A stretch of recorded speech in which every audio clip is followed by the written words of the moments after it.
Bonjour, aujourd'hui nous avons rendez-vous avec Jean-Pierre Ricot, maire de Pérols et conseiller de Montpellier Métropole Méditerranée. Bonjour. Bonjour.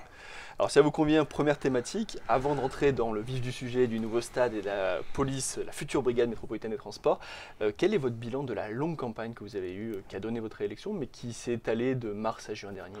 Alors l'entre-deux tours a été très long, mais la campagne électorale a été très courte, puisque nous avons surtout pendant cet entre-deux tours œuvré pour la commune et nous avons cherché à mettre en œuvre le plus de moyens possible pour aider nos professionnels de la santé et apporter le plus grand soin à notre population.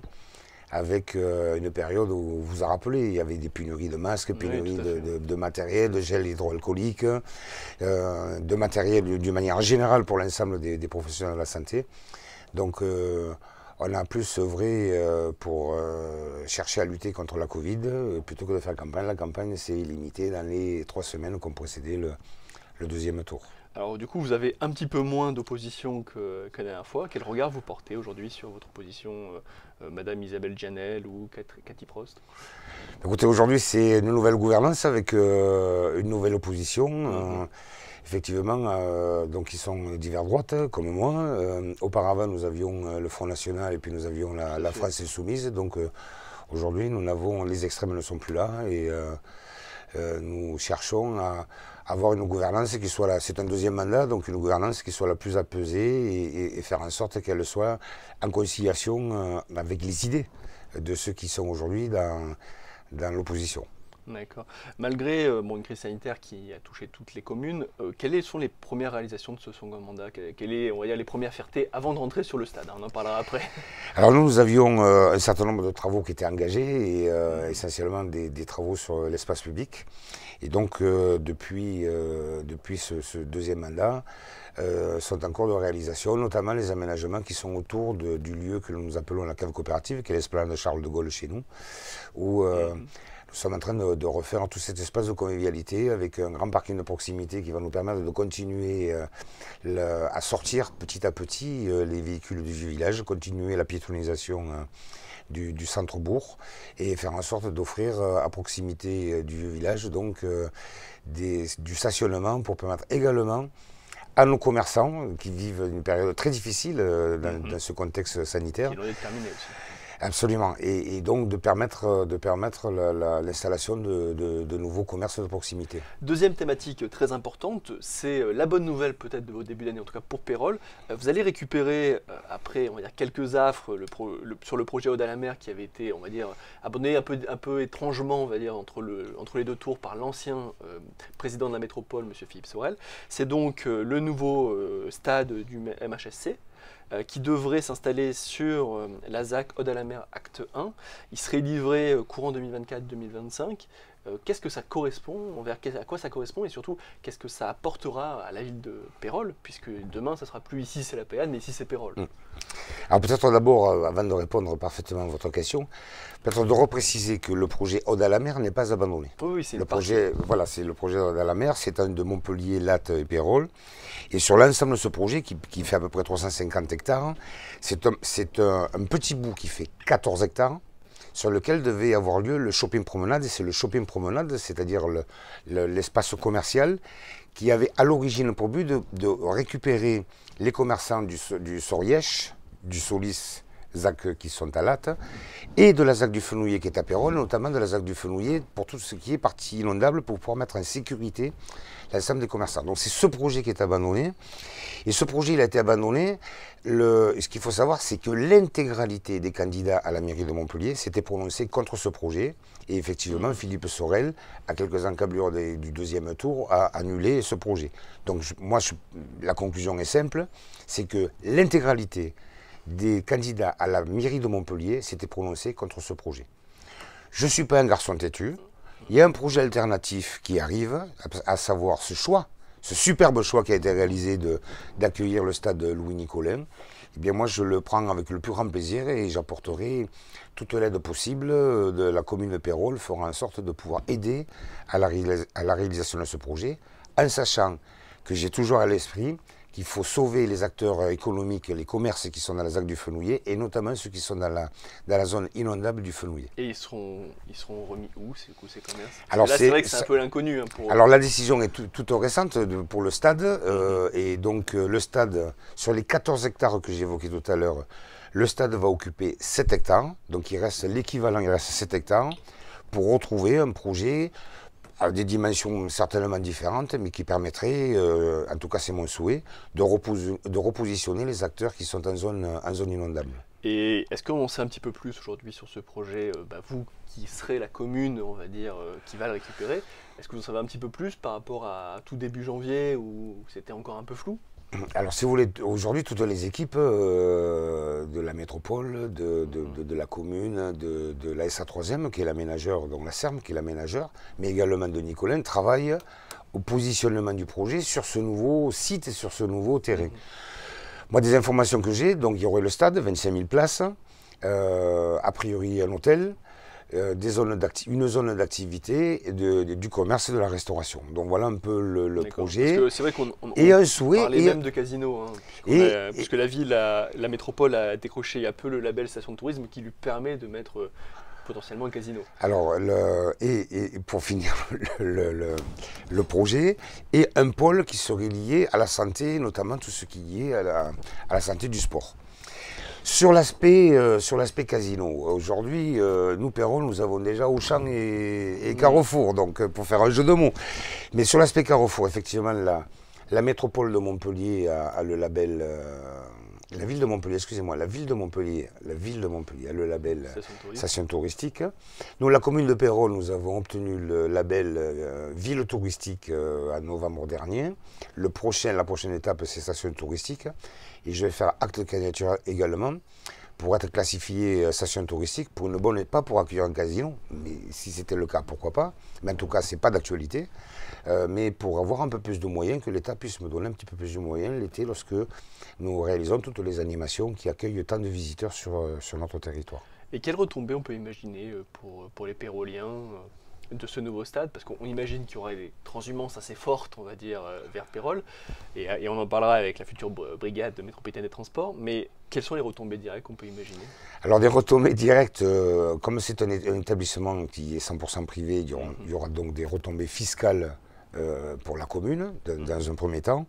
Dans un deuxième temps, mon souhait, c'est qu'on puisse arriver à créer du lien entre la commune de Pérol et cet équipement, de façon à ce que l'ensemble de notre jeunesse puisse en profiter, être associé. On a une belle équipe de foot. Regardez comment on peut créer du lien avec notre population, la jeunesse et ce nouvel outil. Outil structurant. On aura peut-être bientôt une butte Pérol, c'est ça? Oui, puis si on peut, nous, avoir aujourd'hui des petits qui demain marquent des buts, pourquoi pas? D'accord. Il y a aussi une autre question. Alors peut-être que on va dire, ce nouveau stade va peut-être débloquer d'autres dossiers. Il y avait aussi la réhabilitation de la zone humide du Fenouillet. Oui. Vous étiez beaucoup battu là-dessus. C'est quelque chose qui avance un peu aussi en parallèle ou... Alors je me suis beaucoup battu là-dessus et tout dernièrement, au dernier conseil d'administration de la SA3M, donc qui est l'aménageur, qui est l'outil immobilier de la métropole, une ligne budgétaire conséquente a été mise en œuvre à hauteur de 15 millions d'euros pour pouvoir intervenir le plus rapidement possible sur cette partie, la partie centrale du Fenouillet, qui est la zone économique, donc à savoir des moyens déployés pour pouvoir sortir les acteurs économiques, les resituer, les repositionner par ailleurs, et désartificialiser le cœur du Fenouillet pour le restituer à l'environnement et le transformer en grand parc public de 7 hectares. J'avais évoqué rapidement la future brigade métropolitaine des transports. C'est parce que vous avez du coup deux délégations, à la fois la mise en place de la police des transports et l'aire d'accueil des gens du voyage.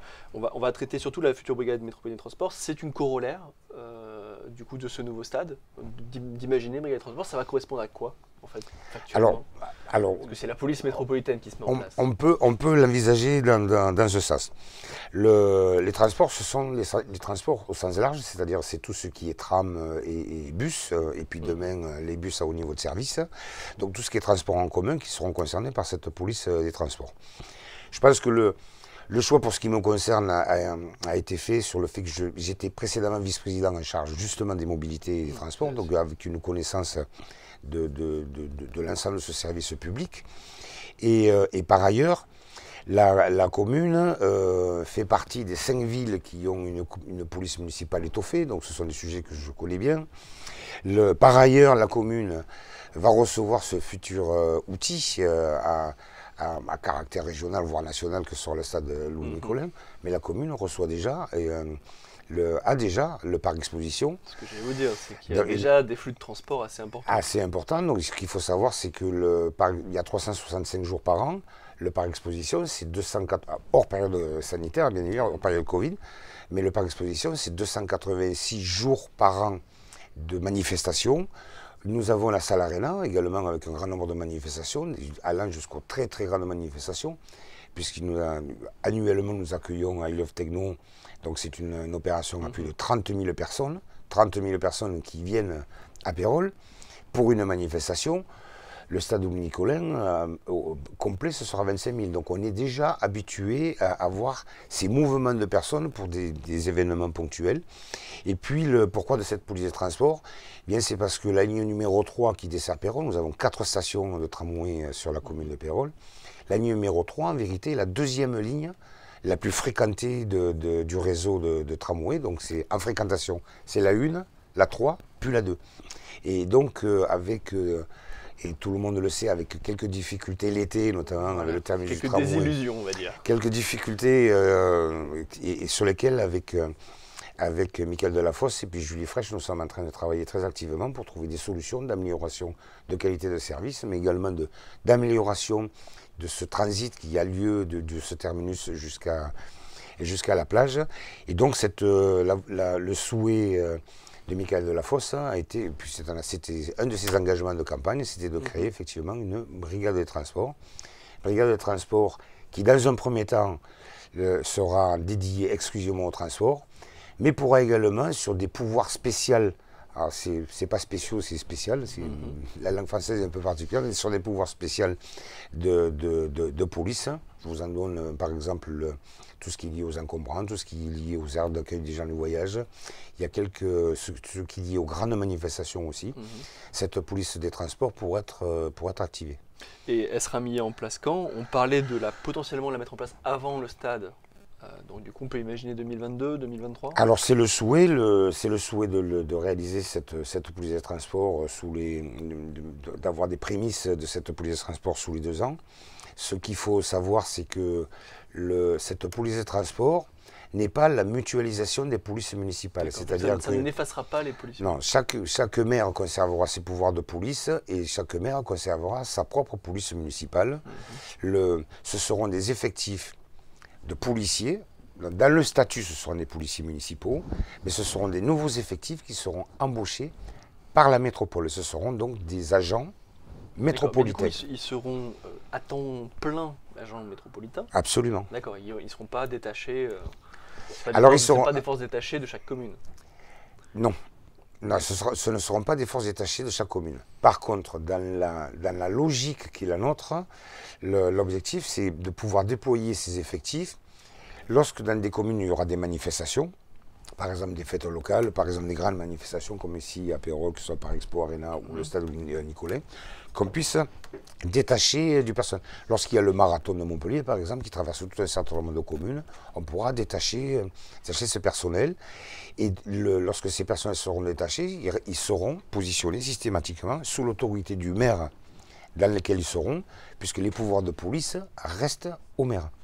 Alors c'est un montage juridique un peu particulier, qu'il faut que l'on convienne avec les services de l'État, donc avec le préfet, avec le procureur de la République et avec l'ensemble des maires, que l'ensemble des conseils municipaux se prononcent pour avoir cette possibilité d'avoir des personnels de police qui puissent aller d'un territoire à l'autre, ce qui n'était pas le cas aujourd'hui. Je vous donne un exemple, un policier municipal de Pérols, lorsqu'il pourchassait quelqu'un, devait s'arrêter à la frontière avec la commune de Latte, par exemple. Là, avec ce nouveau dispositif, ce ne sera plus possible, donc ce sera autorisé de pouvoir poursuivre les actions et être beaucoup plus efficace en termes de sécurité. Dernière question, il y a comme des élections qui arrivent bientôt, normalement confirmées pour juin, élections départementales et régionales. Est-ce qu'on pourra vous y retrouver en tant que candidat pour une de ces élections? Alors ce n'est pas improbable. D'accord. Et laquelle? Ce n'est pas improbable. Vous savez, aujourd'hui, les collectivités territoriales ont des finances qui sont de plus en plus limitées. Pour faire des réalisations, en tout cas pour pouvoir faire le maximum de réalisations pour son territoire, on est tenu d'aller chercher également des soutiens, des aides auprès d'autres collectivités, par exemple le département, par exemple la région. Donc tout est envisageable. Ben, merci pour ces explications et quant à nous, on se retrouve bientôt pour un prochain rendez-vous.